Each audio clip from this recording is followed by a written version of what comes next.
Now, in order to understand what's going on in the gospel, we have to realize that Jesus is leaving Jericho. Now, Jericho is a city that is near the Dead Sea, but it's right on the way to Jerusalem. And Jesus is, in fact, going to end up in Jerusalem in a couple verses. Why is that important?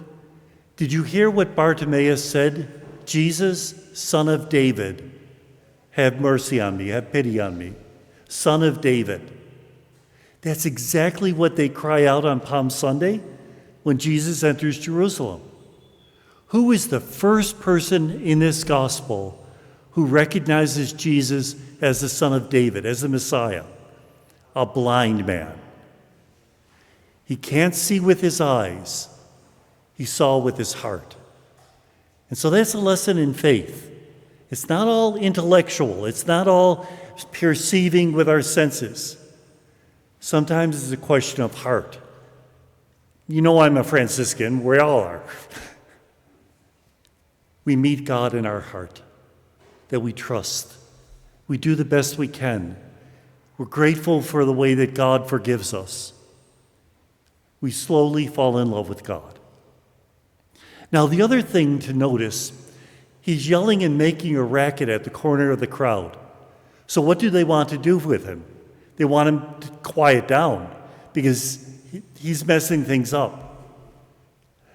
Jewish people know how to pray, sometimes better than we Catholics.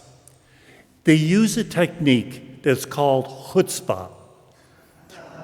Chutzpah is kind of a nerviness, a pushiness. You see it in the Psalms. I love the one Psalm, God, I'm really sick. You better heal me quick, because if I die, it's going to look bad for you.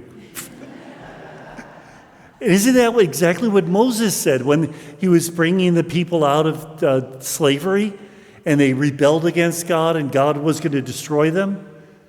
Moses reminds God, if you destroy them, the Egyptians and the pagans are going to say bad things about you.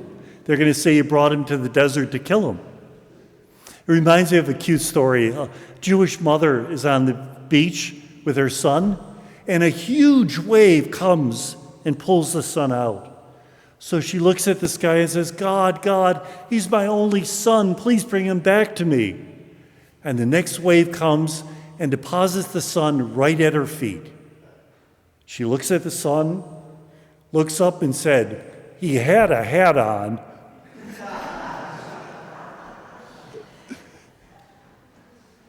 Why do I say this is a good way to pray? Because the Jewish people believe that God is real. God is not someone just to say formulas for. They actually tell God off. In fact, there's a great Jewish saying, God laughs and dances and claps his hands every time one of his creatures wins an argument. That God likes us to be real with him. And at times that might be we have to be angry at God. At times we have to tell God, I don't know how I can trust. It doesn't seem like you're near me. At times we have to say, I'm afraid.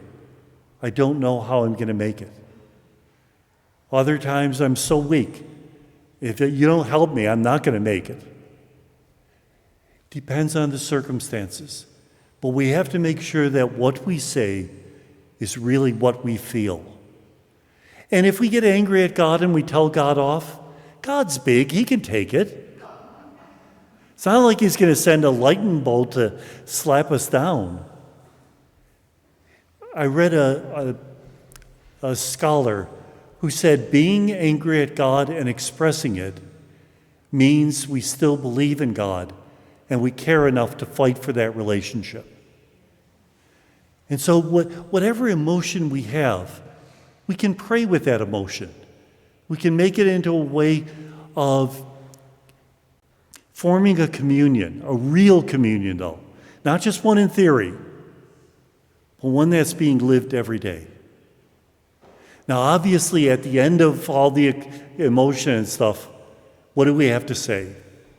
We have to say what Job said at the end of his book. You've heard the expression, the patience of Job? He is patient exactly 2 chapters. And then there's 37 chapters of complaining.